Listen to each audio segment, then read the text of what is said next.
Yo, it's Friday night, 9 p.m. sharp. You know what time it is. NarcoCop and Timothy hitting you with that Lambo energy. He's Mike by name, but the streets call NarcoCop. Used to bust dealers, now he's busting long shots. Retired badge, now he's bad with the bets. Octagon fiend, cashing slips, no regrets. Friday night fight, Seki poured on ice. Lambo Plays podcast, breaking down the price. Got parlays, KO, subs in round 3. Split decision magic, cash it like a G. Lambo Plays, it's a wild parade. Long shots flying, getting that paid. Tim with impressions, Narco's got the locks. Whisper bet of the week, gonna shock your socks. Lambo Plays, the odds go cray. Spin that wheel, it's a betting ballet. KO's a B, round 2 or 3. Hit that split, cashing big LFG. Tim Troiano, lotion in hand. Tennis coach by day, fight fan of the land. Watching WMMA, yeah, you know the drill. Playing with himself, just joking, but still. Impressions fly, Katona in the house. Roses Jr. squeaking, Tim's loud like a mouse. Cornholio vibes, he's stealing the show. Narcos like bruh, but they still go toe to toe. Round 2 chaos, round 3 gold. Split decisions, bets unfold. Side case sipping, parlays lit. Lambo energy, never quit. Lambo Plays, it's a wild parade.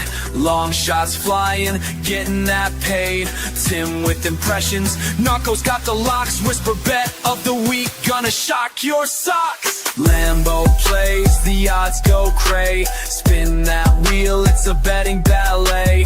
KOSOB, round 2 or 3. Hit that split, cashing big LFG. NarcoCop, Timmy T, Friday nights, yeah. The Lambo Plays podcast, where long shots live large and splits hit harder. We out. We out. We out.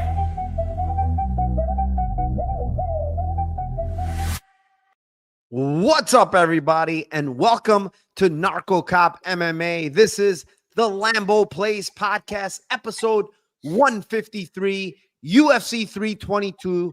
I'm your host, Mike, along with my co-host, Timothy Troiano. Timothy, UFC 322, 14 fights, probably one of the best cards of the year, up and down, to be honest. Some really good matchups, really good fights on this card. Yeah, how do you feel about the card in general? And maybe your Lambo Plays. Card, extremely excited. This is definitely one of the best cards of the year, and happy to be back. Happy to be feeling better. Thank you to the chat for the well wishes. And yeah, Lambos, I think that there's some good ones. I like some of the Lambos on this card. I love some of the matchups on this card. I think that there's some really binary fights where you just got to kind of plant your flag, and I think there's some good matchups. So yeah, I'm excited to chop it up with you here tonight. Yeah, man, glad to have you back. I know you were sick. I think we took turns here. I was sick one week, you were sick the next week. So glad you're back. Let me go over to chat. Shout out my chat. Mushroom, what's up? Thank you for joining. Buster Jensen says, good luck, gentlemen. Good luck to you as well. Sharp Boy, what's up, my man? Let's see if we can pick up more money from the ground. That is always the plan. Dixon, all the early comments disappeared in live chat. I hope Narco can still see them. I can see them. If this was the early chat, then I could see it, Dixon, because I'm reading it. Azure, a fire card and a fire host and co-host. Thank you, NarcoCop and Tim. We appreciate you, Azure. Thank you for always supporting. Elijah Juan, let's effing go, my man. Eric Albright says, what is up? Hope everyone is doing well. Landon, great card. Let's hit a Lambo parlay. Yeah, that would be the plan this week. Anthony, let's effing go. Trouble says, hard to have a bad card with Wellmaker and championship fights. Let's effing go, Narco. Let's get this cash. Let's go, my man. Kyle Larson says, let's go. Best card we've had in a long time. I agree. Shafiq, let's get it. My GG. Damn, I haven't seen Shafiq in a long time, but he's back. Here he is, Philly Joel, money time. He drove 140, and he made it home. 140 miles per hour, Tim, and he made it home. No cop pulled him over, so he's good to go. Appreciate you. Glad you're safe, Philly Joel, and glad you're home in time to watch a show. Louis says, let's effing go. Hey, Maker, what's up, my friend? DA07, Narco Tim, it's Tracy Cortez fight week. Oh, my goodness. Rashid, it's a great card. A lot of good live spots. All the best, everyone. Thank you, Rashid. Appreciate you, my man. Match predictions, SA. Let's effing go. Goats of the game. Appreciate you. Match predictions, SA, I think is from South Africa. He watches the show all the way from South Africa, so I appreciate you, my man. Thank you for joining. William Robbins, what's up, AO? Riding High says, yo, what's up, boys? Good card, cash-wise and a fan-wise. Should be a fun day for sure, for sure. MMA Tard, what's up, my friend? Blom Dog, also in the house. What's up? Mark Schillenberg, what's up, my man? Thank you for joining as well. Like, shared, and reposted on X. Everyone should follow suit. What you guys think? I'm about to drop a bomb on Michael Morales. Money line. Let's effing go. Best card of the year. We will talk about that. Yes. Listen to Mark. Like, share, retweet. Let's get more people in here. One of the biggest cards of the year. I have a bunch of huge Lambos this week. And also, please like and subscribe to the channel if you haven't. Matt A says, glad you're feeling better, Tim. So appreciate you're back. NG says, longtime listener, catching a rare live show, usually watching the next day. Let's have a weekend, boys. Big lotion night for Timmy. Yeah, Timmy seems to be lotioning every damn week. I mean, this guy, the local CVS is running out of lotions. Vinny Diaz, need the whisper bets this week. He says, Lando, Narco, can you give us an LFA bet? I can give you one, actually. I took the underdog, Artem Belach, in the main event at plus 195. I think I only did a half unit. So small bet on the underdog. I think the line's a bit wide there. God's masterpiece. Let's effing go. Felipe says, let's go as well. Tom Gordon says, best show. Thank you, guys. Appreciate you. Castro from X. Let's effing go. Joseph Curry, a great show for a great card. Appreciate you. All right. 170 live viewers. I'm expecting, what's the over under? 700 for UFC 322, Tim? Should be. Yeah. I like that. I'm going over 700. I love it. All right. We got one more. David Vasquez, first time live for a breakdown. Fan from Puerto Rico. Best event in 2025. Let's effing go, David Vasquez, all the way from the PR, Puerto Rico. All right, Tim, I didn't do the little stats and everything this week, so people are going to beat me up for that. But first fight of the night, it is in the lightweight division. It is the 8-6-1 Slava Claus Borshchev, because I can't say his first name, against the 9-3 Mateus Camilo. You can take this one. What do you got here? This is, I mean, like Slava fights are, they're pretty easy to break down. Typically, is if the other guy has like junior high level wrestling, you kind of know where we're at. I just think Slava's kind of been declining, in my opinion, over the last few fights, and just pretty rapidly he's been declining. Just his durability has been wavering as well. I think he's the better striker here, clearly, but I just don't think it takes a lot to hurt him at this point. But I think he's a much better striker. I think he's a much cleaner striker. Camilo, for me, he seems like a well-rounded fighter, even though, I've seen he's gotten subbed before in multiple fights. He seems to gas a little bit in multiple fights. I heard he got a deviated septum surgery to kind of help his breathing, similar to what Dricus du Plessis got, that helped him with his breathing. We have no idea, though. Obviously, I don't think there's really anything predictive until we see this guy actually grapple and fight to see if he's going to fight through adversity or not. I think he does have a little bit of quit in him in some of these fights that I've seen. But it's usually against guys that, like, can grapple and kind of strong, and there is a little bit of resistance there. For me, I just, I don't know his durability, Camilo's durability on the feet. I'm hoping that, maybe you can break some of the fights, and maybe you have a little bit better take on what his striking defense is. I feel like his striking, like, durability, I don't know really about. I think his striking defense is okay. But the durability question, I really don't know standing. So it would be interesting to hear what you got to say on that. But for me, I'm going to take ends by split at plus 700 and Camilo decision plus 390. His split is plus 900. So it's just okay compared to the split. I think that Camilo can get top time here, wrestling for free for a couple of rounds. And then he's got to kind of like stay safe in round 3. But I think the first 2 rounds, while he's got energy, I think that he can get takedowns. And I don't feel like Slava's like an insta sub at all. Like, I don't think Hooper, he didn't tap against Hooper. And in the last fight against Terrence McKinney, like, Terrence McKinney's just a freak athlete, as everybody knows, who just like strong as shit and just freakish. So I don't think that Slava's like an insta tap type fighter. I think like he's bad when he gets put on bottom, and he doesn't really, he tries to get up, but he's not really, he's kind of noodly. So I think he's kind of easier to hold down, but I don't think he's easy to sub. So give me the end split plus 700 and the Camilo decision at plus 390. How about you?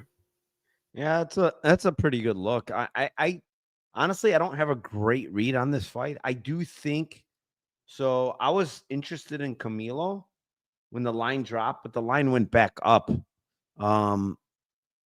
Like, here's the thing. Camilo is way younger, right? 24 years old.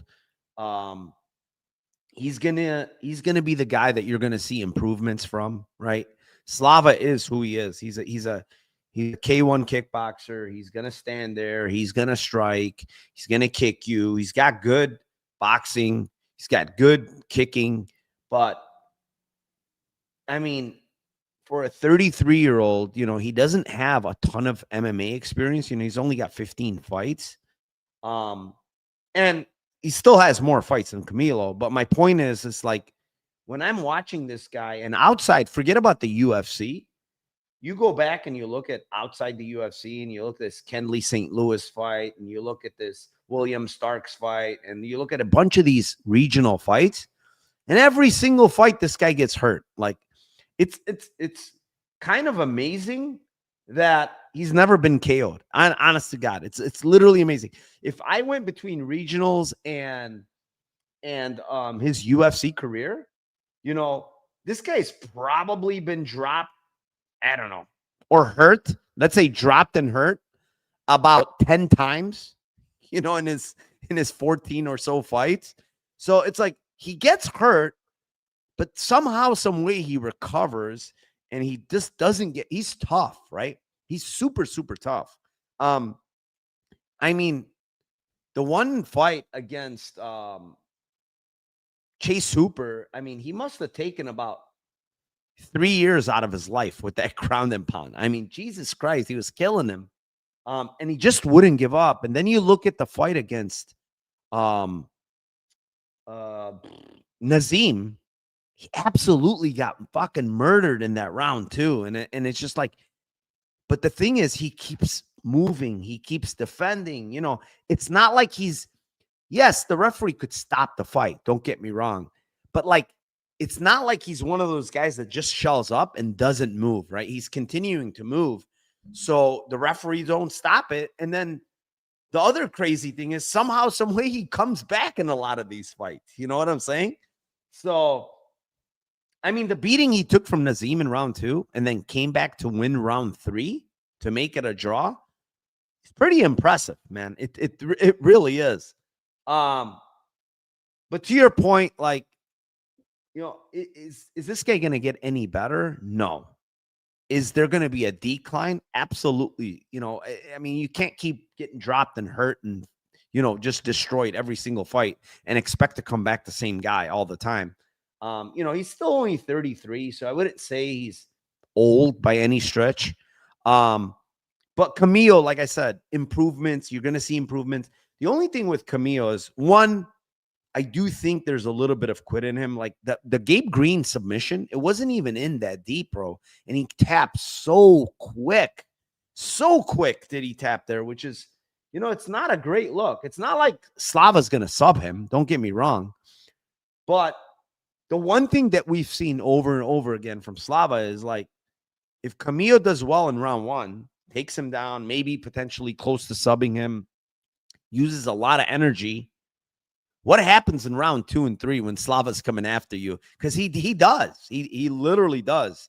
So I don't have a great read on this fight. I like Camilo at the money line price, but from what I've seen from Camilo and his cardio, I don't like it. Even in his wins, I don't like it. I don't like the fact that against Dorian Ramos, he's on his back and he looks absolutely gassed, but then throws up a triangle and gets it, right? Like, okay, fine. He got the triangle, but the guy looked gassed as hell in that fight, man. Like, really bad. So, a lot of these fights that are extending, his cardio looks bad. So I'm going to take a small poke on Slava, 2-3, plus 900, plus 1,400. He won't get it, honestly, but it's just one of those where this guy's cardio, prove it to me. Prove me that the deviated septum surgery, that's what really held you back, or prove it to me that you're going to stay a little bit more calm when you don't finish somebody and just not adrenaline dump and completely fall off a cliff. So, yeah, I mean, I think he's the more skilled fighter, Camilo, but some intangibles are just not right with him. I don't know. I really don't. Yeah.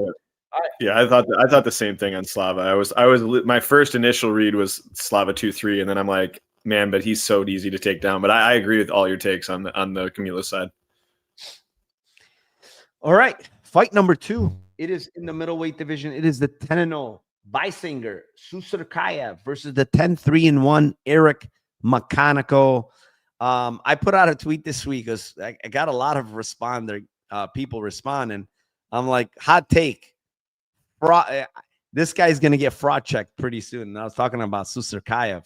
I will say, I think the guy is very skilled at MMA. I think he's got good striking. He's athletic, very good kicking game. He can grapple. But, like, there's a couple of things that first of all, his fight IQ is very, very bad. He's going hands down. He's laughing. He's playing around. 2, I think his cardio is suspect. And 3, I think this guy does not like getting hit whatsoever. I forget about the Nolan fight. I just feel like this guy probably doesn't have a chin, but more importantly, I think there's quit in him, honestly. I really believe this guy against a tough, strong, guy that can put it on you. I think this guy would quit, honestly. I don't know. For some reason, that's how he looks to me when I watch some of these fights. I watched a fight against Shane Sabnowski, and like he's doing whatever he wants to Shane in round 1, and then round 2. Have you ever seen when they drag you down, Tim? Like he's got his back, right? And then he drags him down, and then Susurkaev sits on his butt, right? He's on his butt while this guy's behind him. This guy, Shane, literally grabs him by around his neck and like drags him to the middle of the cage, dude. Like it was hilarious. And then he puts him flat down and then goes like north-south on him. And Susurkaev is laughing. I'm like, dude, what are you laughing about? He just got ragdolled. You look like an ass and you're laughing on bottom. You're north-south position and you're laughing. Obviously, he's just not good, man. Shane Sabnowski's a punching bag on a feet. He's not very good. But the problem is like McConico, very low volume, very suspect chin. It's hard for me. Like if this was a different type of fighter, I probably would have played him against Susurkaev, honestly, at these prices. I just can't do it with McConico. However, McConico does fight negatively. He will skirt the cage. He will kick. He will put his hands up. He won't do something for a long time. The other thing with Susurkaev is like he's kind of looking for perfect shots to hit you with, and he's not like he's high volume. So I could see this fight extending, honestly. I really can. Would it even shock me if this fight went GTD? Honestly, it wouldn't. It really wouldn't. But I'm gonna take a small poke on Susurkaev 2-3. Round 2 is plus 500. Round 3 is 15-1. The thing is, it's not like I said, I don't think Susurkaev's cardio is good. I just think it takes like one shot for McConico to just kind of like quit. It could be a teep to the body. It could be a head kick. It's going to be probably from a kick, to be honest, more than the hands. So yeah, I mean, that's how I feel about this fight. It's like, I can't bet McConico. I wish I can. If he had more volume and a little bit of a better chin, I would play him, guaranteed. But I can't do it. I cannot do it. I don't think he's UFC level. Let's put it that way, McConico. So what do you have here? Yeah, I'm with you exactly on how this fight goes. Not going to be a complete echo chamber. Save us all some time here. Like McConico, like I'm super happy that I think we might have both cashed on him on his last fight versus Brundage and like decision at like 5-1. Like I thought that was like glorious. If you can cash one time on McConico in the UFC, you're doing well. I don't think he's really UFC level. I think Susurkaev, as you mentioned, I just think he's overconfident, which is just like a big. I think it's fight IQ to me is like a lot of times can be just overconfidence. And we'll talk about Sean Brady later on in the show. I think like similar things to with him before he lost. So I think it's a thing where it's like the first fade is going to be really good, but I think after he loses in a probably dramatic fashion, I think he might fight a little bit differently and maybe a little bit more intelligently. But I think he's got every skill in the book. Like I just think he, anything that you like require, he's got. Like he can do everything offensively. His defense is kind of the issue. I'm going to go round 2, round 3, and then I think small stabs on sub 2, sub 3 aren't bad either at 30-1 and 65-1.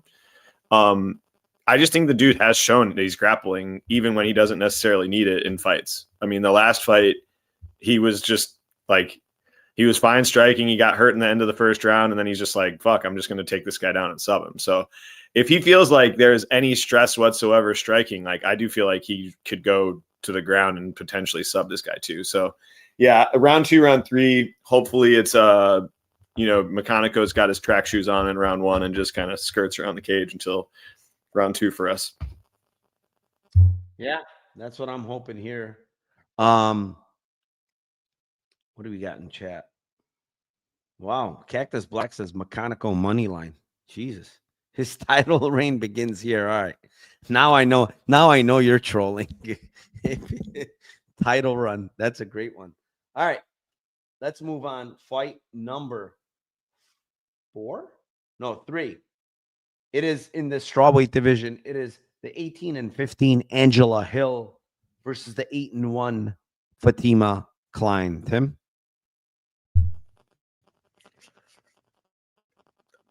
This is like a really kind of like, if this is just like a time, when did this fight happen? If this fight's happening like 2 years ago, I think the line is nuts.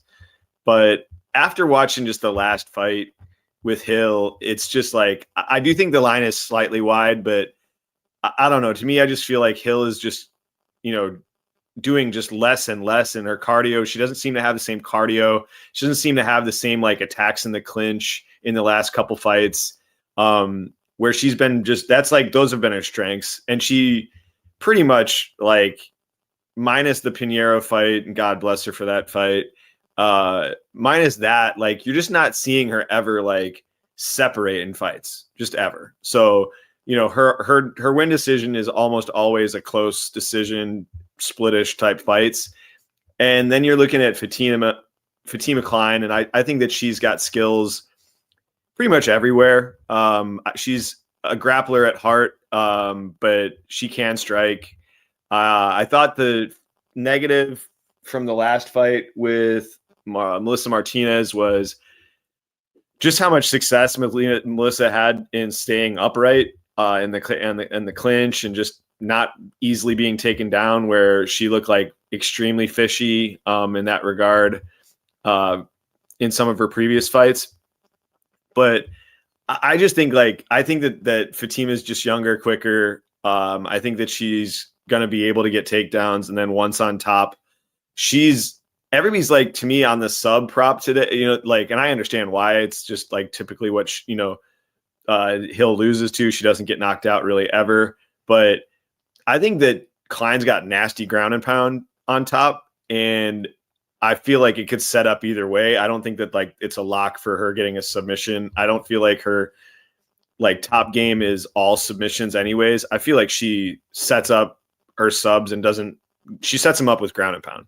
So I'm going to go with Kline kind of cooking Hill in this fight and finishing in round 2 or round 3. Round 2 is plus 1,100.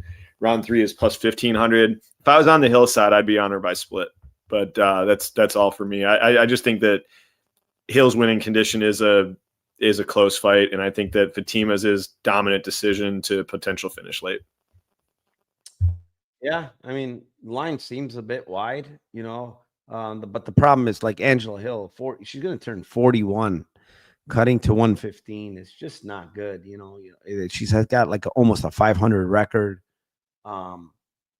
Last fight against Yasmin Lucinda, who I don't think is very good, to be honest. I really don't. But Lucinda kind of did whatever she wanted in the grappling, kind of took her down, and was kind of a bad look for Angela Hill. But I will say, Fatima Kline to me doesn't seem very physical, man. She really doesn't. Melissa Martinez is pretty damn weak in the clinch. She's a kickboxer that kind of skirts the cage, and Fatima Kline just could not take her down, even when she attempted, try to hold her up against. She couldn't even hold her up against the fence, which was very concerning to me, because I do think Angela Hill is stronger than a girl like Melissa Martinez. I do think that Angela Hill is much better in the clinch than a girl like Melissa Martinez. So Fatima Kline, I don't know about her physicality, to be honest. It's a question mark for me. I know she's younger, so maybe with a little bit with age, she's going to get a little bit stronger. She's only 25. But yeah, I mean, Angela Hill is hard to knock out. I mean, she's tough. She's been fighting forever. She's never been knocked out. I mean, there's always a first for something. But I'm going to take a shot with Kline sub, if it hits the mat. It's plus 650. I don't like anything on this fight, to be honest. I just feel like this fight goes to decision at a pretty damn high clip. That's my thing here. It's I really believe this fight is just going to GTD a whole heck of a lot. And fight goes is -3, actually -295. People are betting the under in this fight, apparently. But I really don't see it, honestly. I think Angie is a veteran, and she just knows how to, get out of certain situations. She scrambles pretty well. So yeah, I mean, maybe Fatima finds a sub. Maybe it's, like you said, ground and pound. Maybe it's a head kick standing like she did to Melissa Martinez. But honestly, against Melissa Martinez, she was not close to finishing until she got the head kick. She's landed like a meme head kick and got the finish. So did you see Angela Hill changed her nickname from Overkill to just Over the Hill? Yeah, that's a smart move by her. She's being more honest. Yeah, she's being honest. Definitely being honest here. So it's Angela Over the Hill. All right. Fight number 4. It is in the featherweight division. It is the 18-6 Chepe Mariscal versus the 20-5 Pat Sabatini. This is a rematch between these two guys in a fight where Jose Mariscal won by split decision. I think it was roughly 7 or 8 years ago. Currently minus 118 is the money line on Pat Sabatini, and the minus 102 Chepe Mariscal. So some money has been coming in on Chepe Mariscal here. Kind of get it, very good scrambler. He's the better striker of the two. He's got more variety on the feet, right? Very, very tough guy to knock out or submit is Chepe Mariscal. Meanwhile, we know Pat, he's pretty much a one-trick pony, right? He wants to get the fight to the ground, and that's where he excels. He's very, very good on the ground. One of the elite grapplers in all of the UFC, pound for pound in his division. So the guy is super dangerous when he's on top, very, very top heavy. And the thing that I like about Pat is he does throw very good ground and pound to open people up so they can pass, so he can ultimately he wants to get the submission, right? Like he's not throwing ground and pound to like KO you. He's throwing ground and pound so he can advance, or you can give him an opening so he can find a submission. When I watched back the first fight, like Pat got takedowns, I would say maybe 3 or 4, maybe even 5, got reversed a couple of times. And Chepe kind of didn't want nothing to do with the grappling. He would stand back up. But the thing that I've noticed was Chepe in every single one of his fights is like he is willing to engage in the grappling. He does not care. He's good there. He's a good scrambler. He's a black belt in judo. He's a black belt in jiu-jitsu. So he's comfortable with the grappling against everybody, basically. Whoever he's ever fought, he's comfortable grappling. He's comfortable against Charrier. He's comfortable against Jackson. He's comfortable against Ramos. He's comfortable against all these guys that he's faced. But none of these guys that he's faced are as good as Pat Sabatini on the ground, in my opinion. And Pat, they fought before, and yes, he didn't sub him. But man, Pat is so dangerous on the ground. He can get a heel hook. He can get a knee bar. He can get every single type of submission imaginable. And when I look at that fight and I fast forward to 7 years, which is now, Sabatini's the one that's in grappling competitions, left, right, and center. Sabatini is the one that, to me, has improved his jiu-jitsu and grappling a whole heck of a lot since then. So when I go back to that fight and I say, what happens when Sabatini gets these positions against Mariscal 7 years forward? I think Mariscal is going to be in big trouble in some of these positions. I don't think Pat's going to make those same mistakes where he's getting reversed and out scrambled and stuff like that. So I'm going to take a shot on Pat Sabatini sub at plus 600. I know Mariscal's never been subbed. He's extremely good. Don't get me wrong. He's extremely good, scrambling, fighting off submissions. But man, Pat is extremely good on the ground.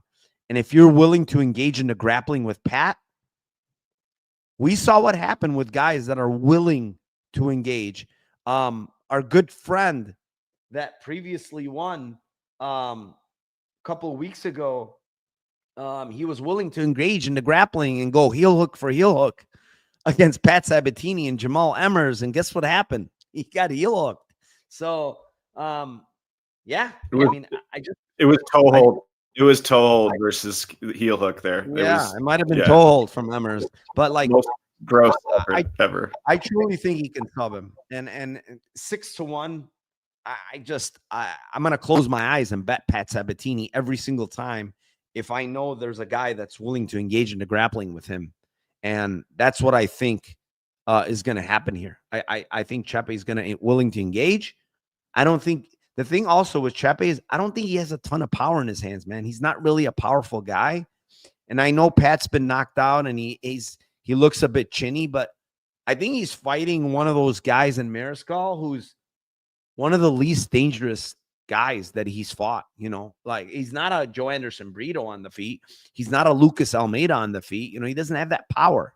So I like Pat here, even on the money line, but I like the submission. Tim?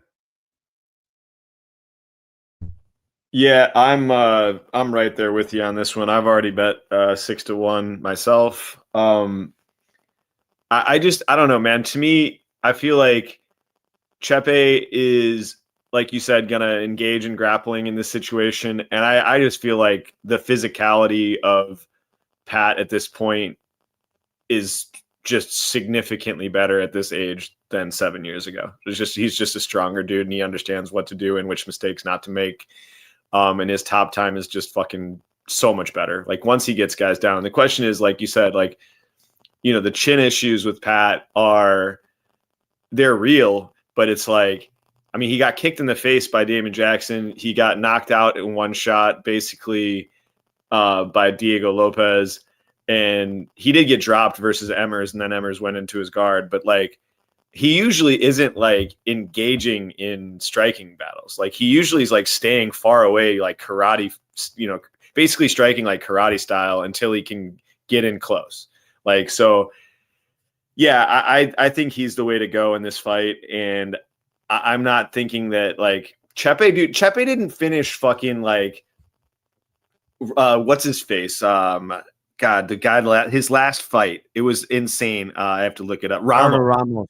Dude, like he didn't finish fucking Ramos on the top. Like, and then I will give him credit that the Damon Jackson fight should have been stopped like 6 times. But so like he was putting it on him on top. But like, I just feel like this fight is gonna have grappling and gonna have exchanges. And I feel like Chepe's not the type of dude to just like close his guard, kind of like Brito, and be like, all right, fine, I'm going to jump Gilly and I'll just hold guard and I'm not going to let you basically pass in these positions.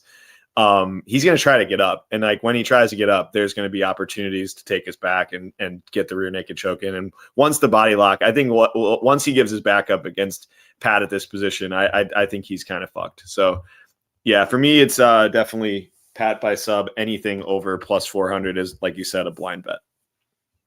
All right, let's move on. Fight number 5. It is in the middleweight division. It is the 37-20 GM3 Gerald Meerschaert versus the 16-4 Kyle Daukaus. This one's yours, Tim. I think this is like a mirror match, kind of. Like, I think that this is like both these fighters, when I'm watching them fight, I just think that they're very, very similar stylistically. The only thing that I think is like clearly a little bit better on Daukaus is like takedown defense, and he's just more physical. Like, but they're both the same type of fighter. They're both unathletic white dudes that just like want to get fights to the ground. They can strike okay. Both are hittable, extremely hittable and slow on the feet. And both have just like solid cardio. Like they both like just outlast a lot of guys, and then they, you know, when they outlast you, they win that way. I think they're just like very, very, it's like the Spider-Man gif where they're pointing at each other, like minus like takedown defense. The only thing I think is different is that Daukaus has better takedown defense, and GM3 just kind of like accepts bottom and is willing to go down on the ground with anybody. So, how I think this fight goes is I think it's kind of like close on the feet, probably slight lean to Daukaus, but I think it's like everybody's like on the Daukaus KO because of the Michel Pereira fight. And I'm like, I understand, like Michel Pereira just seems like that fight seemed like Bulgarian-esque to me. Like that fight just seemed like something was way off on that fight. And I just feel like it's not like, oh man, GM3 is just completely washed and like he's totally dead to rights. I think he's declining, don't get me wrong, but like I don't see it being like a murder, you know, like, oh yeah, take the plus 450 KO1 on Daukaus. This is Kyle Daukaus we're talking about. Like he's not a bonk you like his last fight. It's just last fight just seemed very outlierish to me, not the norm. I feel like Daukaus could get takedowns and just be safe on top all day long in this fight and just maybe pass to positions, but allowing, you know, just the easier path is just take down GM3 and potentially sub him, or just stay on top and just slight ground and pound and just do your thing and win an easy decision.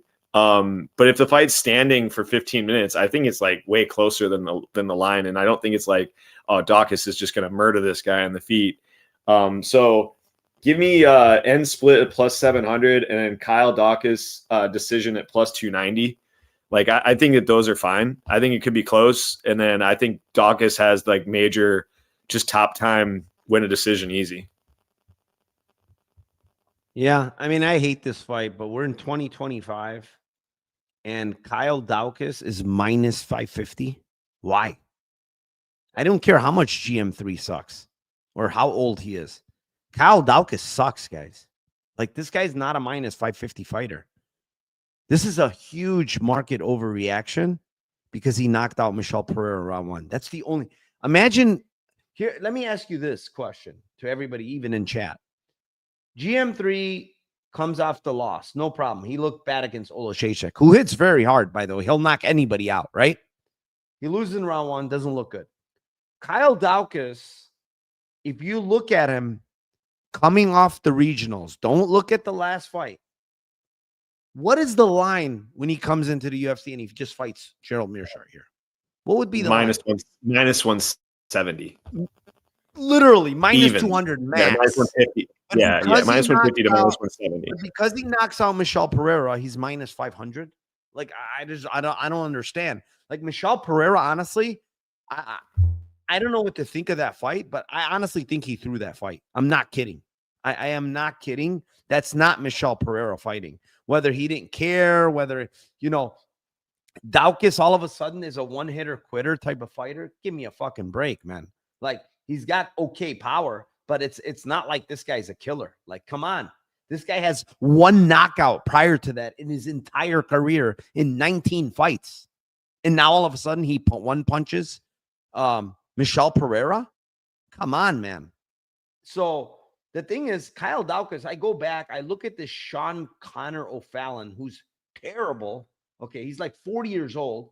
Fight is back and forth, scrambling, this and that.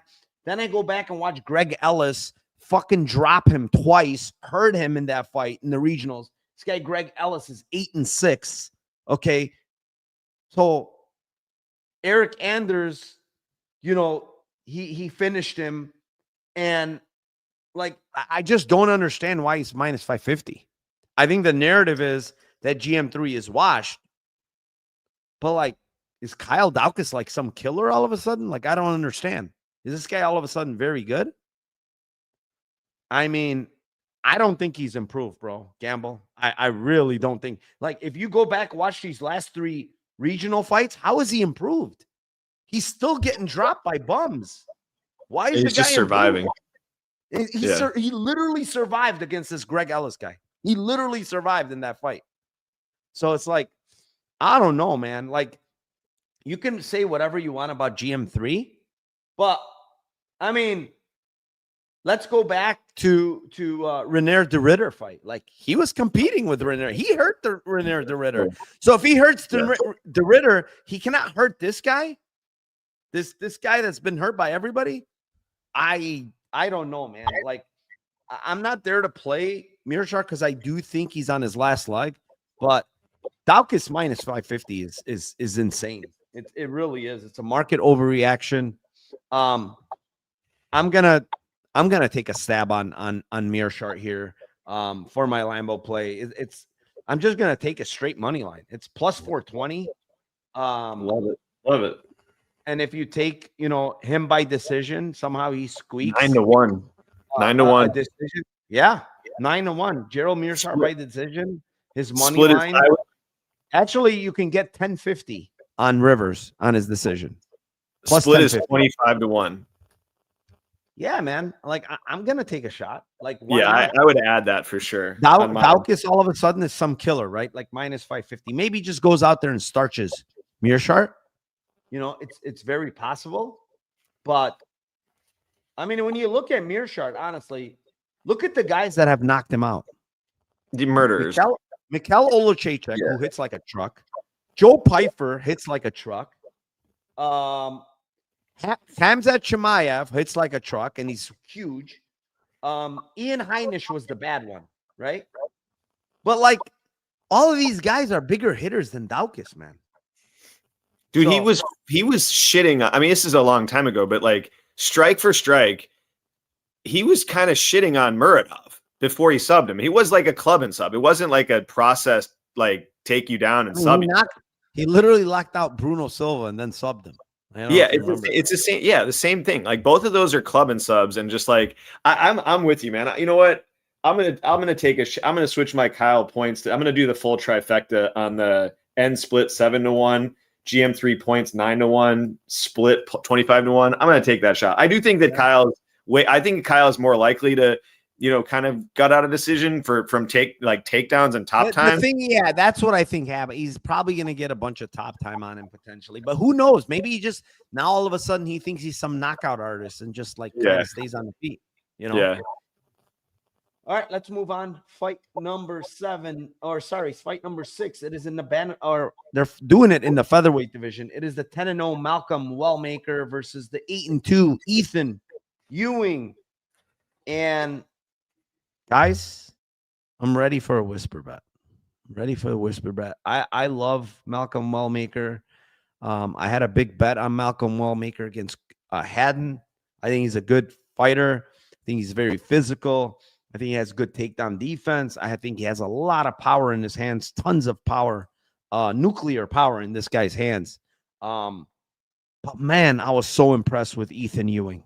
My God, I was so impressed with this guy's boxing. Very, very good boxing, guys. Very good jab. He's tripling it up, quadrupling it up. Sharp jab. Sharp 1-2 behind the jab. Throws combos 3-4 at a time. Very defensively responsible, man. Hands are coming up all the time. I honestly think Ethan Ewing is a very, very good fighter. He's gonna get wins in the UFC. I promise you guys that. He is not a bad fighter whatsoever. And I have a hot take for everybody here. I think Ethan Ewing is a tougher fight than Haddon was. Haddon fight was easier for Malcolm Wellmaker than Ethan Ewing is. I'm saying that right now. People can shit on me and it might look very bad, but I'm giving you guys my bold take. I think Ethan Ewing is a tougher fight than Haddon was because two big reasons. One, Ethan Ewing has way more power than Haddon does. I will tell you that right now. He has one punch power. Two, he's way more defensively responsible than Haddon was. And when you fight a guy like Wellmaker, you better be defensively responsible because he's going to knock you out if he lands clean on you. And Haddon is way too reckless in the pocket. When he's throwing his combos, he is dropping his hands and he was going to get knocked out by Wellmaker. I can assure you he was. And I think he knew he was going to get knocked out. That's why all of a sudden his foot broke again. So, my hot take here is Ethan Ewing by decision at 13-1 is my whisper bet of the week. Ethan Ewing, I'm going to take my shot here. You can't just blindly close your eyes and bet MMA and say, oh, Malcolm Wellmaker is a great fighter. He has a lot of power, but he has flaws. His volume is not very good, right? He doesn't have great volume, and he's mainly just a guy that, strikes, he doesn't really have wrestling. And Ethan Ewing is a great striker from what I've seen. He's a really, really good striker from what I've seen. So I'm going to take a shot here. Ethan Ewing by decision. He fought a week ago, so he's coming on short notice. That's not the best look, but they're fighting at 45, which he didn't have to cut a lot of weight. I heard his interview. He's like, after my fight, I called my shot, and my manager told me, stay ready. You might get a call after that knockout against Billy Brand. And sure enough, they called him. And he was ready. So I like the kid, man. I really like Ethan Ewing. Listen, at the end of the day, most likely Wellmaker probably finds a knockout. I mean, he just has huge power. But this line to me is wrong. It should not be plus 400 on Ethan Ewing, man. It really shouldn't. And I know people are saying, oh, this is crazy. How can you say he's better than Haddon? Let's see. Everybody's so high on this guy, Haddon. And I think he's good, but he's defensively irresponsible, man. And you cannot be defensively irresponsible against guys with huge power like Wellmaker. He's going to put you to sleep. And so, yeah, that's my hot take this week, Tim. The whisper bet of the week, Ethan Ewing by decision at plus 1,300.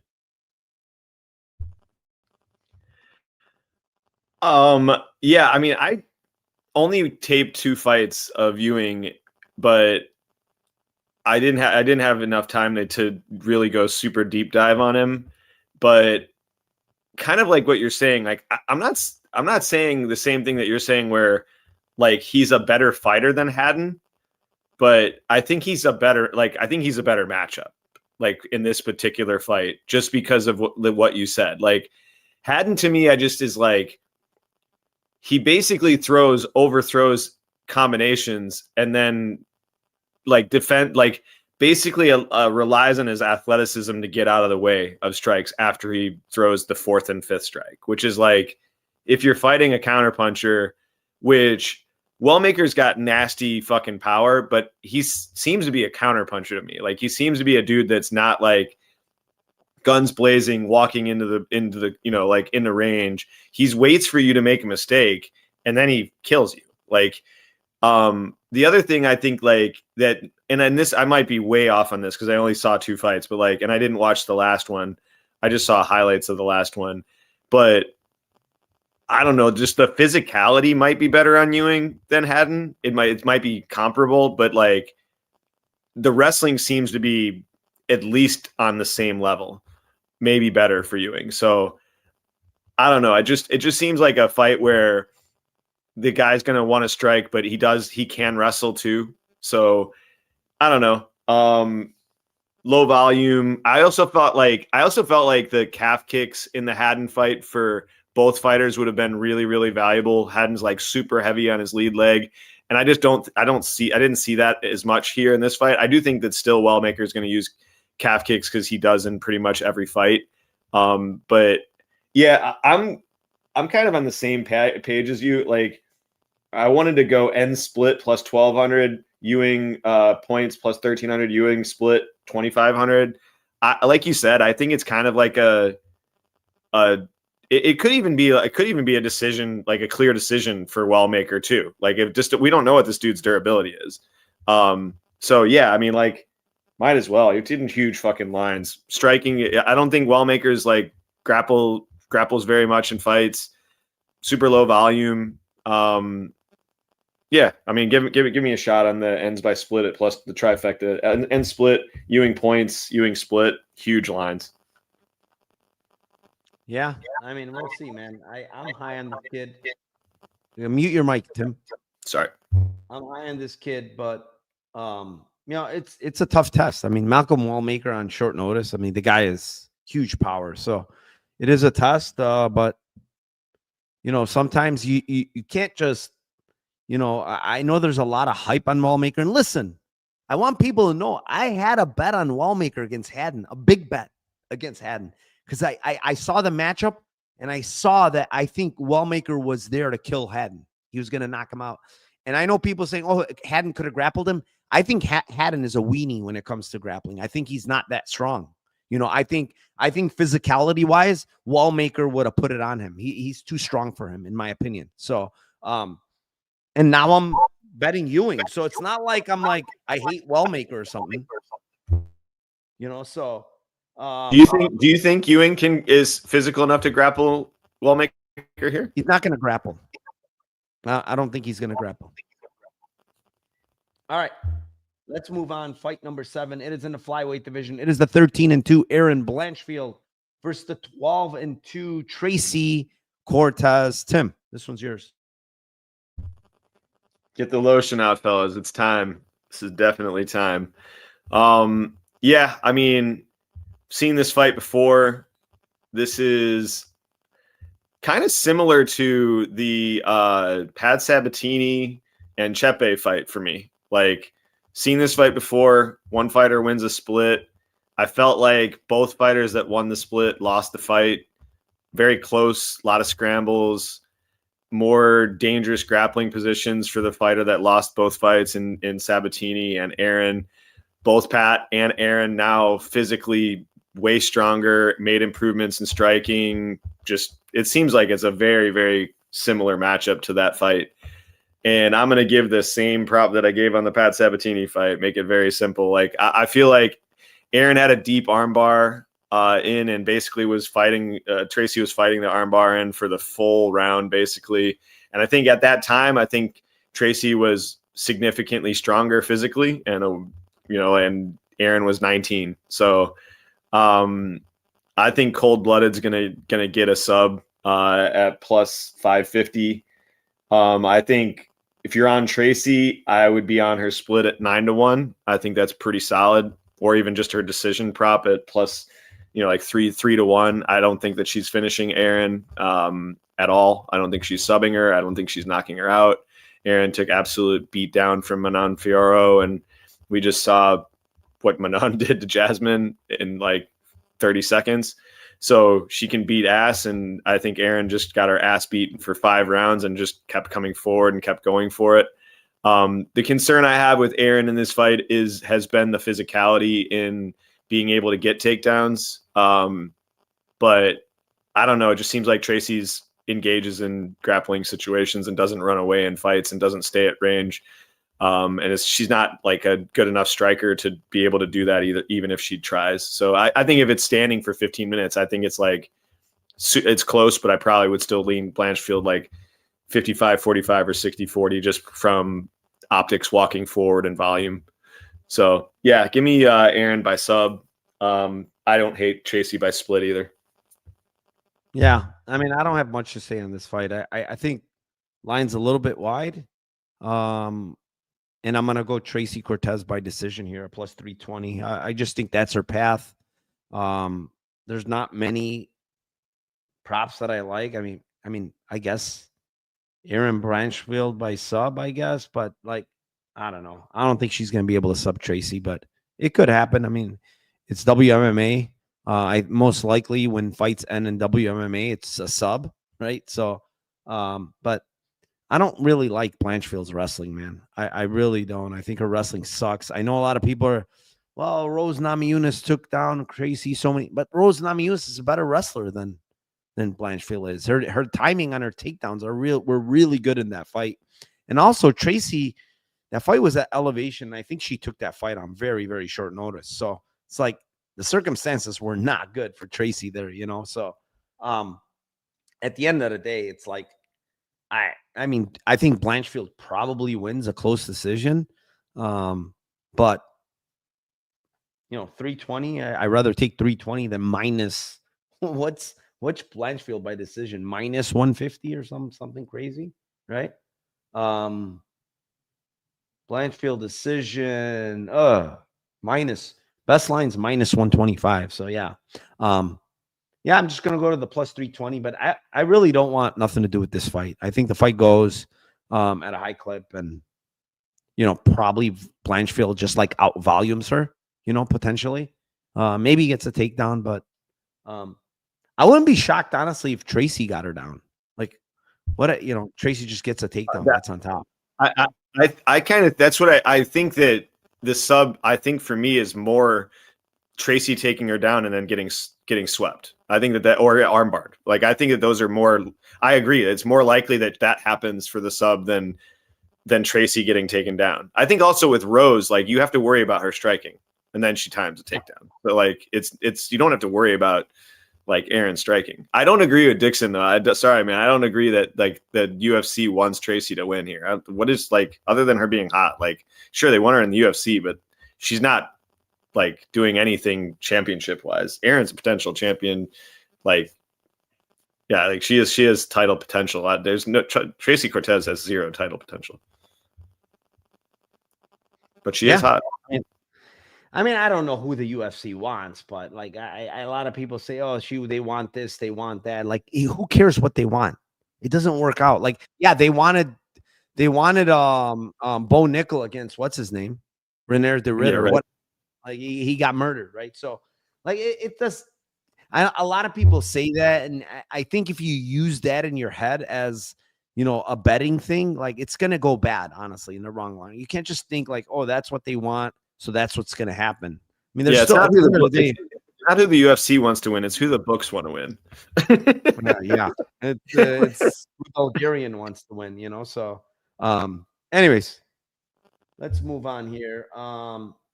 Fight number 8, it is in the middleweight division. It is the 14-4 Roman Kopylov versus the 17-6 Gregory G-Rod Rodrigues. I'm going to take this one. I'm going to go back to the well. Gregory Rodrigues submission, plus 450. I think Kopylov has not faced any grapplers. Kopylov, the only grappler he's faced, Hernandez subbed him. I think G-Rod is, if he has half a brain, he's going to grapple here. Don't get me wrong. He can KO Kopylov. But, like, if he's standing with Kopylov, G-Rod's chin is very questionable to me, man. Like, he's getting hurt a lot, getting knocked out. Kopylov kicks hard, punches hard. He's a good striker. Take him down, get the sub, and stop messing around. So I'm going to go back to the well. I'm probably lost maybe, I don't know, 10 units already on this guy by sub. But I'm going to go back to the well by submission plus 450. Yeah. Just on the list, we got Ian Gary and we got RoboCop by sub, and just know that we are not going to miss when they get the sub. Like, that is just not going to happen.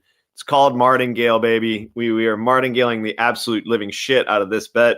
And after he cashes this plus 4.5, we'll be down, 2.5 to 3 units, and we'll be happy with that. We got some back. But yeah, there's just no question. I am not missing the opportunity when RoboCop gets his first submission in the UFC. No chance. Absolutely no chance. Yeah. Let's move on. Fight number 9. It is in the middleweight division. Again, it is the 7-1 Bo Nickal versus the 11-3 Rodolfo Vieira. Tim, what do you got here? I was struggling on this one a little bit. I lean Bo decision, but it's shit line. I think it's the most likely outcome. I feel like just sprawl and brawl if you're Bo in this situation. He's kind of shown that he's fought against, not even like super dangerous. Like Paul Craig is not, in my opinion, like, oh, this guy's like RDR, and he even went for takedowns against RDR.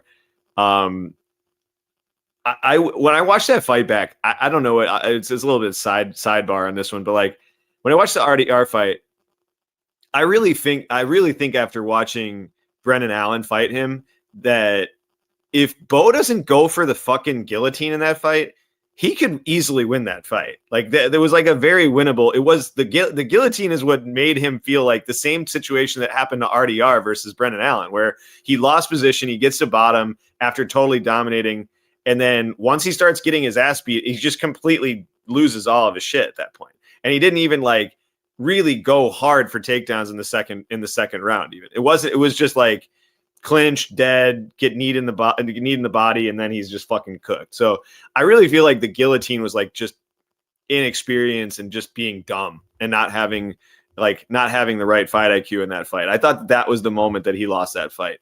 I just feel like this is like a standing striking battle where Vieira's not able to even come close to takedowns, and then Bo is just standing and striking and doing the Paul Craig thing, and I just don't feel like he's going to separate. He didn't separate in that fight. I don't think his striking is that great. I think this fight's like similar to the Vieira versus Petrosky fight, very similar to it, where it's just like shitty striking, close striking, maybe a little bit more volume from either guy. So give me end split at plus 400. I don't hate anybody taking a shot on Vieira by split. I think if he wins, it's close, greasy shit. Probably a Bo decision, but I think it could be split at plus 400. Yeah, I mean, I'm right there with you. Vieira Nickal split plus 650. End split. I just feel like Nickal could get takedowns, but he might not feel very safe on top, to be honest. And potentially stand back up. And honestly, when I look their striking, I got to go with Vieira. I think he's the better striker of the two. So on the feet, like I just think Vieira is the better striker. He's more polished. Nickal has a little bit more power on the feet, but his striking is not good, man. It's not good. It's big overhands, maybe some calf kicks, but Tim, can you mute it? Sorry, man. Some calf kicks and maybe just, maybe just get a couple of takedowns, but I don't know what he's going to do with them. That's the only thing. And the crazy thing I do want to say, since everybody's talking about, narratives, the UFC, what they want, guess what? Bo Nickal was their darling, and now all of a sudden he's not even on the main card. So take that for whatever you want to believe what it is, but he's not even on the main card anymore. So, but yeah, at the end of the day, I think the fight probably plays a little bit close here, man. Honestly, I really do think that, and I think Rodolfo Vieira has really, really improved his striking, man. Come leaps and bounds, improving his striking here is Rodolfo Vieira. So, all right, let's move on. Fight number 10. Did you do either guy on the decision? Did you like the 12-1 on Vieira split, or just the end split? No, end split 650 is good enough to me, honestly. I don't even want to mess around. All right, let's move on. Fight number 10. It is in the lightweight division. It is the 23-6-1 Beneil Dariush versus the 15-3 Benoit Saint-Denis. Dariush missed weight, 1.2 pounds.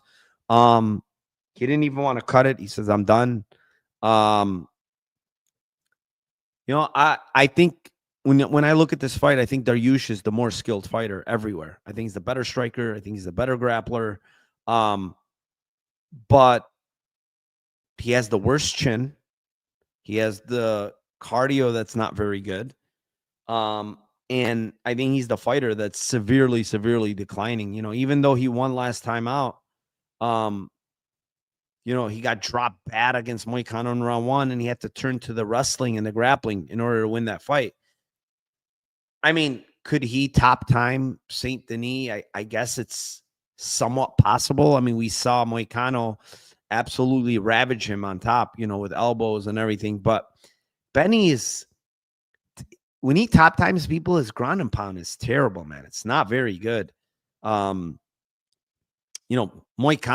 yeah, he's not the best, but I would probably favor his ground and pound over Benny's. Benny's ground and pound, it's basically nothing, dude. He doesn't really do much. He throws some strikes, but it's not very dangerous. And, I think the much more dangerous fighter here is Benoit Saint-Denis. He's the more durable fighter here. I just think he's going to knock out Benny, man, which is sad. I love Benny, and he's one of my favorite fighters, but his chin is gone, man. His chin is completely gone.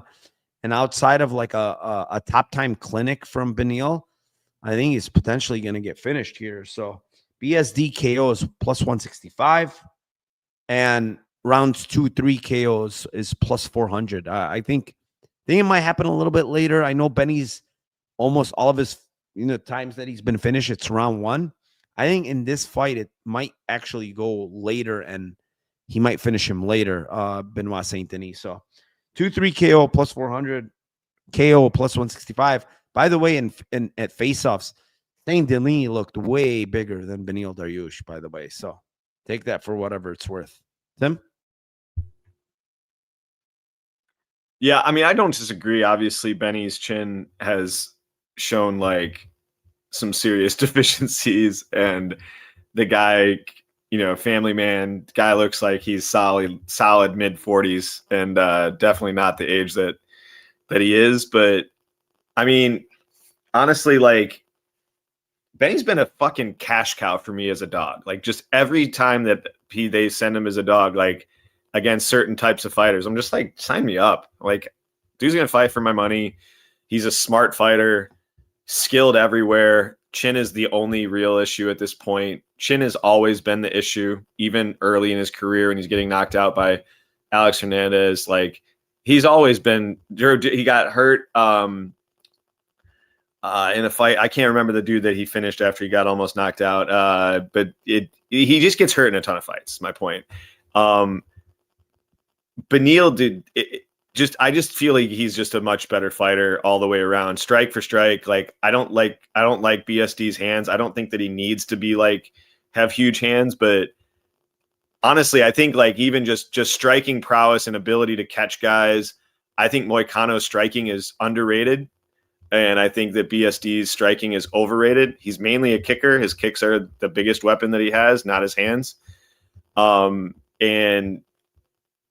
I do feel like Top Time, like you said, like Top Time Clinic, like it's definitely a potential in this fight. Like there, you can take BSD's. Yes, he's a very good grappler, but the dude can be taken down, and he loses positions constantly when he gets on top of guys.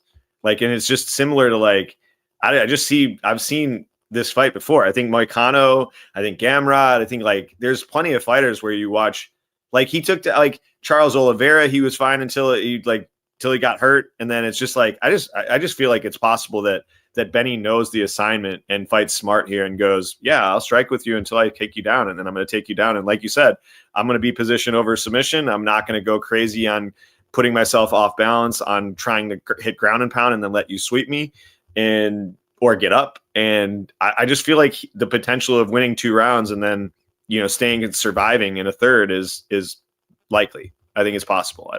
So give me Benny by decision plus 500. I don't mind it. Plus the fucking split is 12-1 as well. So his ends like, so yeah, Benny points plus 500 and split 7-1. Split is 12-1. I think it's if he wins, I think it could be unanimous too. So. Yeah, I mean, it definitely could be one of those where, he wins a decision against just kind of maybe top timing or outstriking him. Because I will say, Saint-Denis striking is awful. I mean, it's just awful. Head down, throwing big hooks, defensively very irresponsible. He's got good kicks, but it's not going to work here because it's southpaw against southpaw. So those body kicks are not going to be there for him. He needs you to be orthodox for him to land the body kick. So, yeah, I mean, I could see that happening. And I love Benny. It's like one of those where kind of like, even though I have a bet on Saint-Denis ITD, I kind of wouldn't be mad if Benny won. That's how much I like the guy. So, all right, let's move on. Fight number 11. It is in the welterweight division. It is a 22-5 Leon Edwards versus the 22-7 Carlos Prates. And man, people just keep betting Leon Edwards minus 163, Prates plus 143 on Edwards. Tim, what do you got here?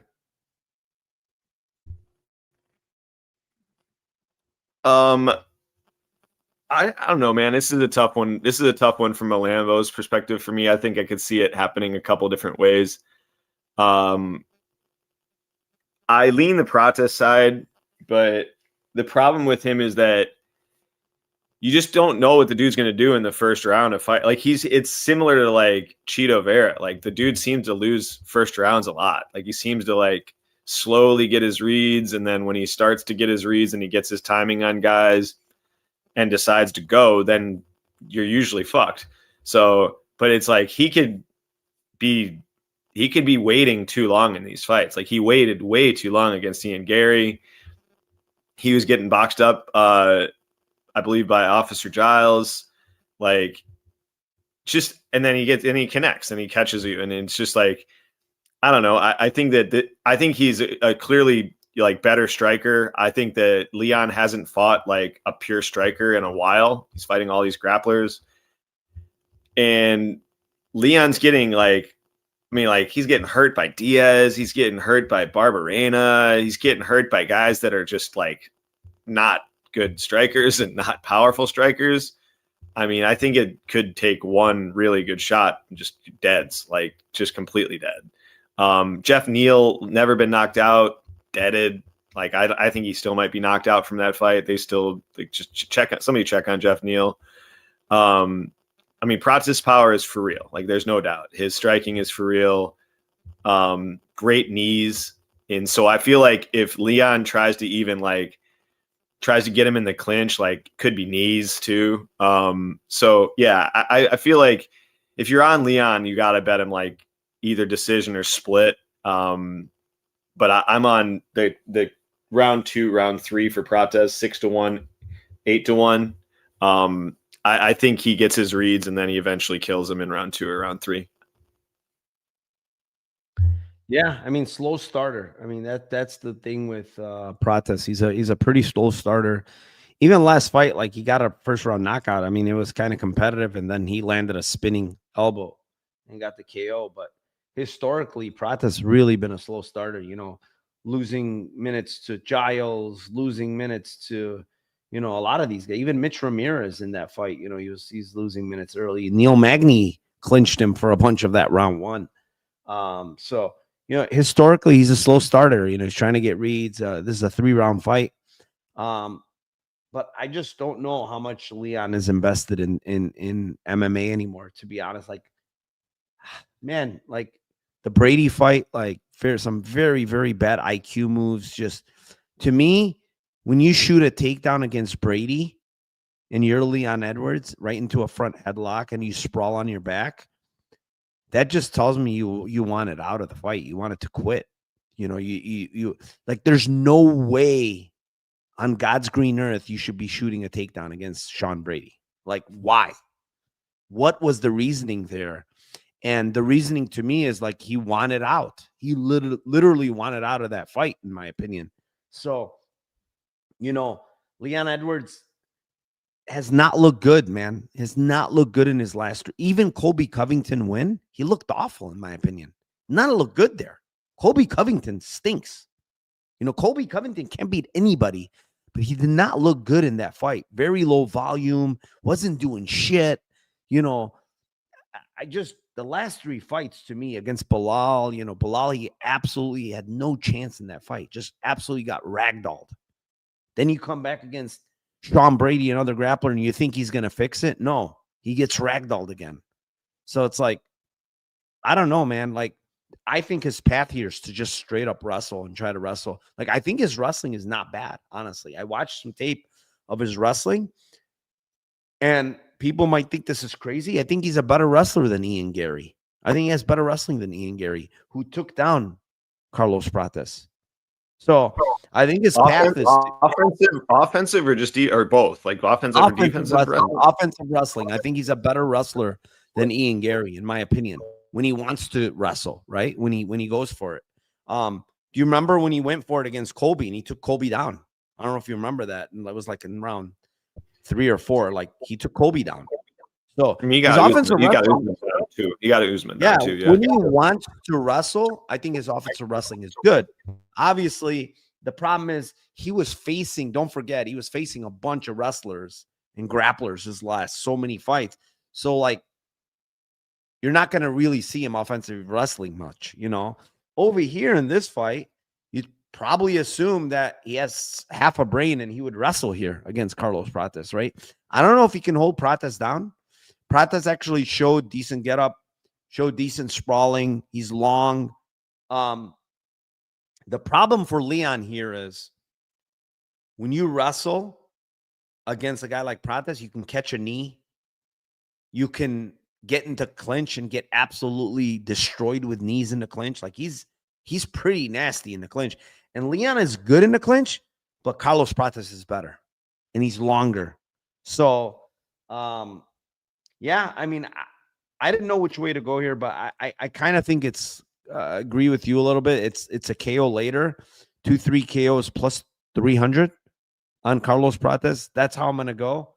But I don't have a great read on this fight, honestly, because I don't know what Leon's going to do. I think if he grapples, he's very live to win this fight, in my opinion. If he grapples, mixes it in, right? I'm not saying shoot 20 takedowns.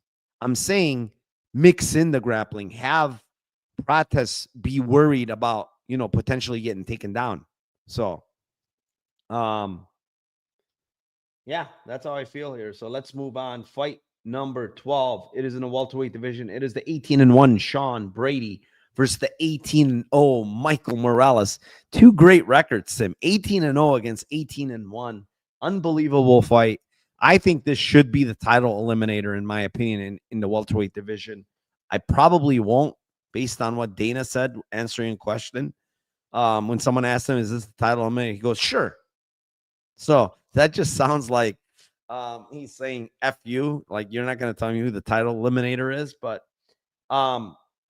Michael Morales, big, physical, huge for the division, good striking, explosive, strong. And Sean Brady is just like straight up going to try to grapple, man. Like we already know what's going to go on. You know, Morales wants to stay on the feet. Sean Brady wants to take it down. I've seen Michael Morales getting taken down multiple times. I've seen him flattened out against Fugit. Sean Brady is probably the best grappler, maybe outside of Chimaev, like maybe even better than Chimaev as far as control, like on top. But like Sean Brady's just sick, man. Like sick grappler on top, can take your back. Very, very heavy top pressure. Insanely good jiu-jitsu, high level jiu-jitsu. I mean, this is a guy in Sean Brady. When you go back and look, he's a guy that you know grappled and beat Craig Jones, man. I mean, he grappled and beat Craig Jones just literally 3 or 4 years ago. You know, so the guy's like a super good grappler, very, very strong. That's the thing. Like everybody talks about, you know, Michael Morales, very, very strong, big. Yes. But so is Brady. Like Brady's if Brady gets his hands locked, you're probably going to go down, man. If Adam Fugit is taking you down, well, why can't Brady take you down? You know, and the one thing with Michael Morales that I've seen is he's not faced any submission attempts outside of Trevin Giles. Trevin Giles actually got him in an arm triangle. That's another fight, by the way. Trevin Giles dragged him to the ground. But he got him in an arm triangle, but he was going to the wrong side and he got reversed. If Sean Brady puts an arm triangle on you, good luck. Good luck getting out of that arm triangle. You might go to sleep or you just going to tap. You know, so the thing with Morales is that I don't know, and I don't think anybody knows, what is this submission defense like? What happens if Sean Brady takes his back and has a body triangle on him? Does he know how to have, you know, does he have great submission defense? I don't think anybody knows. So I'm going to go with Brady sub here at plus 475. It's an easy click for me, honestly. Very, very easy click. One of the best grapplers against an unknown defensive grappler. I don't know much about Michael. Outside of him being very physical and big, we just don't know about his jiu-jitsu much. I want to say he's a purple belt, maybe a brown belt at most, but I don't think he's a high-level grappler, man. And you know, you're facing one of the best in the grappling game in MMA. So give me Sean Brady by sub plus 475. Tim, what do you got? Same thing. Going back to the well. Brady, another fighter, been an absolute cash cow for me historically. Just love this guy. I don't know, man. This is a binary fight. It's a clear binary fight. Fight standing. Sean's going to probably get knocked out. If it's not, he's either winning an incredibly dominant decision or making a pretzel out of Morales. So yeah, I feel all this. I feel the same way. Like, I just feel like it's MMA math, but if certain guys are getting you down with the takedowns that they were getting, like, dude, I just feel like Sean's wrestling is better than every person that's gotten Michael Morales down so far, and then his jiu-jitsu is better as well. Yeah, it just seems like an easy click to me. Same thing. It's similar to honestly, it's like Sabatini. I felt like the same exact feel on this, where I'm like, anytime you're giving me plus 400 on Sean Brady or Pat Sabatini or better up by submission, it's just like click, click, click, easy. Line will go down soon as people realize that they should be betting this. It doesn't matter if it wins or not. It doesn't matter if it's a dominant decision. He'll have opportunities to get subs. He'll be pressing for subs. And if he gets you down, like you said, this dude's got one of the best control and top games in the UFC. All right, let's move on. Co-main event of the night. It is in the flyweight division. It is for the flyweight championship. It is the champion, the 25-4-1 Valentina Shevchenko versus the challenger, the 26-3 champion of the strawweight division, Weili Zhang. Tim, this one's yours. This is just an awesome fight. These next two fights are great. you get a chance to get 2 super fights. Both all title holders and 2 fighters going up to see if they can be double champs. I mean, that's fucking like such a great setup. Can't wait for it. Yeah, Lotion fight. I don't mind it. I think both of these fighters are fighters that they'd be cool as hell to chill with, to be honest. I think this fight is just so close, and there's just so many different, like, if these guys fought 10 times, you might get just back and forth and just different results back and forth. I think the line being basically almost a pick'em is kind of right.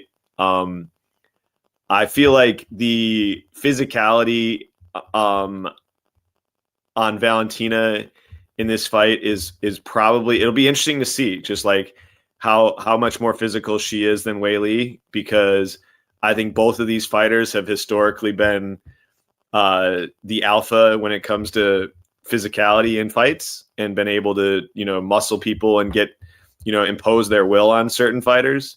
I think the only fight that Valentina wasn't really able to do that as well was against like kind of juiced up prime Tyler Santos. But I think like that fight to me is like, I just feel like that's kind of like one of my potential Lambos here. Like I have a like, all of them are going to be on Weili, but I think this fight could literally go either way. But I just think that the Lambo plays are on Weili's side. Weili by split is plus 700. Her decision is plus 210. I think also, like, honestly, sneaky kind of like, I don't think it's like as likely as the split and the decision. I think the split and the decision are very likely. It's the most likely way that she's going to win. And I think that it's, over 2-1 and 7-1 on those lines are really good. I think there's a sneaky chance that maybe Weili could sub her if Val makes a mistake, like she did obviously against Grasso, but more like she did against Tyler Santos. Like at that type of like kind of a similar situation with Tatiana Suarez, where there's like an entanglement, both are trying to work for like the takedown, and both it's like a 50-50 position, and then the back take happens. Like then I think it's a back take to rear naked choke if it's a sub. But I think like that's basically what happened with Santos as well. Like it's just like, I just feel like there's a chance that it's more likely than 10-1.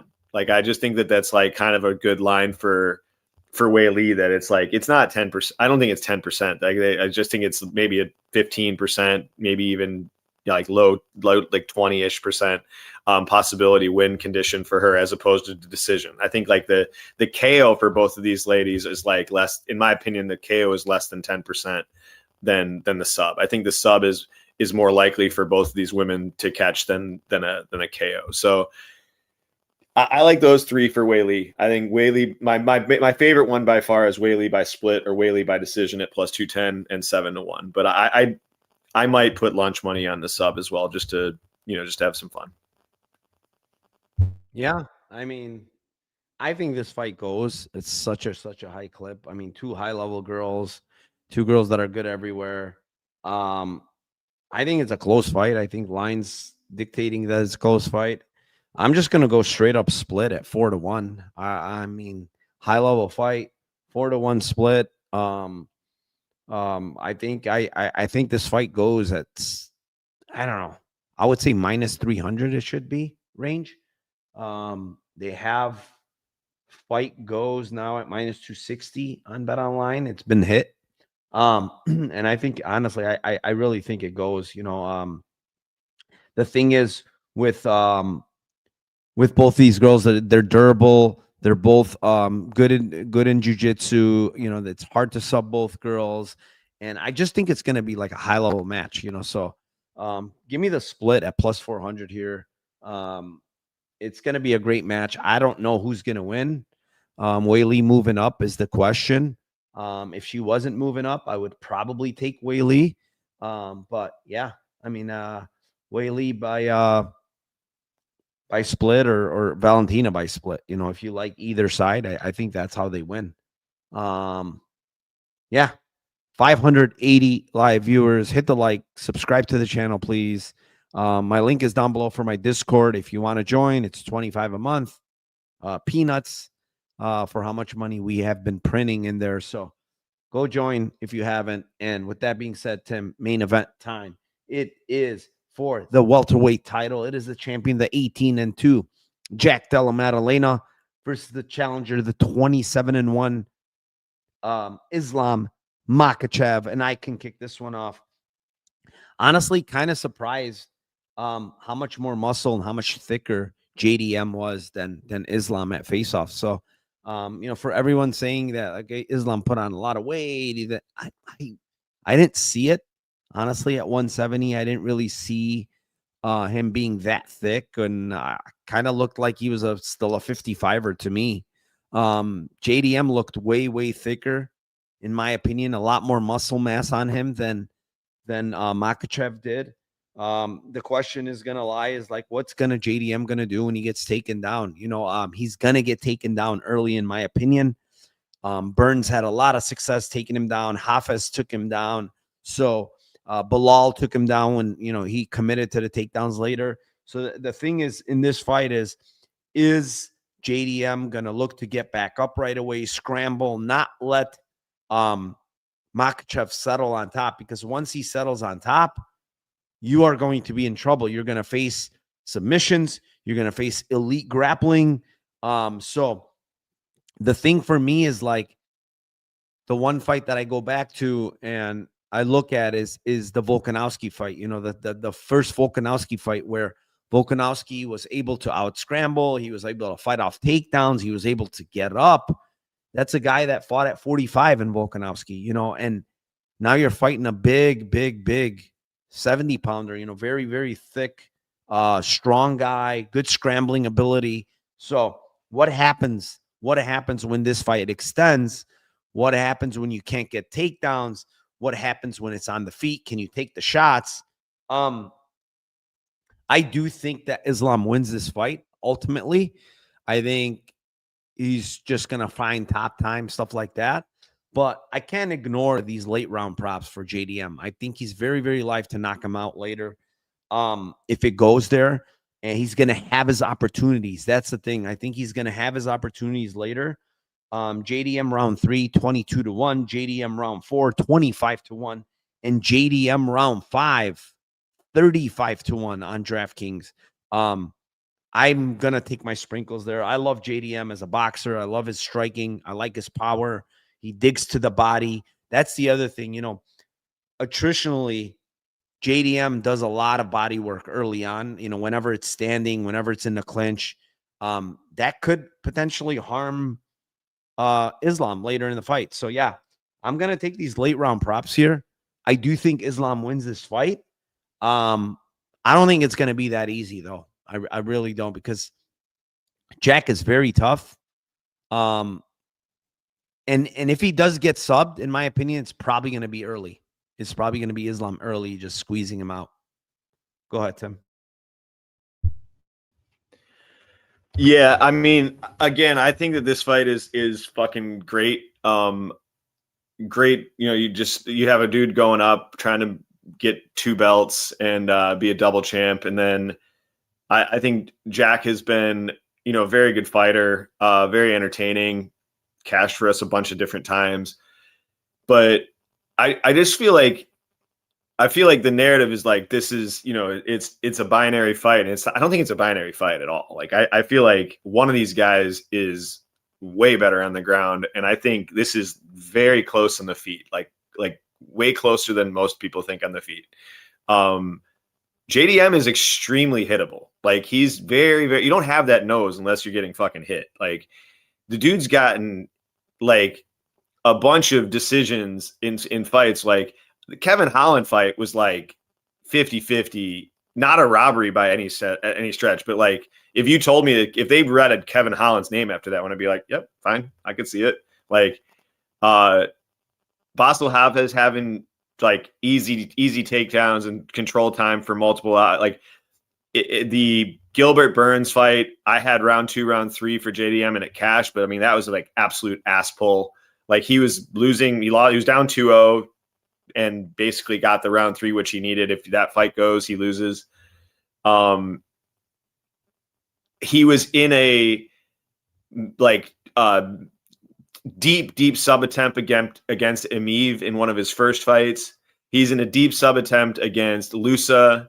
Like, there's no question if Islam gets those positions, he finishes those. Like, no doubt in my mind. Like, his squeeze is way better than those guys, and both of them had opportunities. I'm not saying JDM hasn't improved in those areas, but I just don't think that he's like, I honestly, it may be a hot take, but like, I don't think that JDM's like grappling and counter grappling is as good as Volk's, even though Volk is fucking tiny. Like, Volk knows what the fuck he's doing down there, and he's extremely good at what to do and smart. One of the smartest fighters in the UFC. And I felt like that fight, it was like people were underestimating the grappling ability of Volk and overestimating his striking edge, and both edges were like super close. I just feel like the grappling edge is massive here, and I feel like if JDM tries to do the games that he does to get up, I just feel like that's when the darces and that's when those types of front chokes will put him in major trouble. And then he kind of does like a modified front choke with that. And it's just his squeeze is just guys are instantly tapping. Like, they're just dying, like instantly within like 5 seconds. They're like, fucking, I'm done.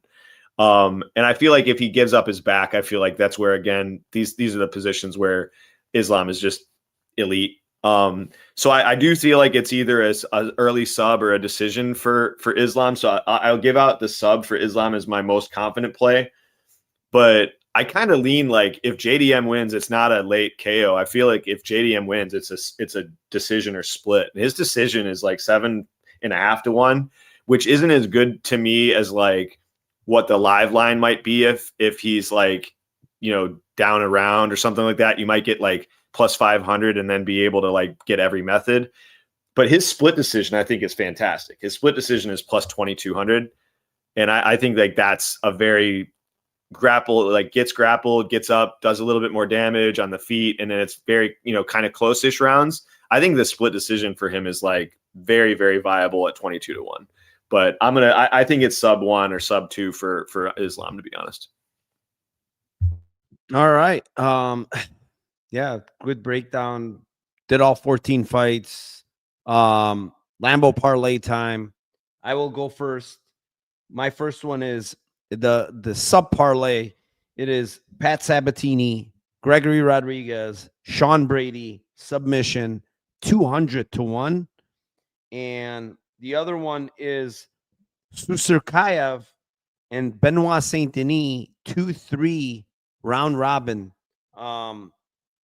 32 to 1 all the way to 160 to 1. I shouldn't say round robin, but basically bet 2-3 mix and match. You get 32 to 1 all the way to 160 to 1. Tim, what is yours?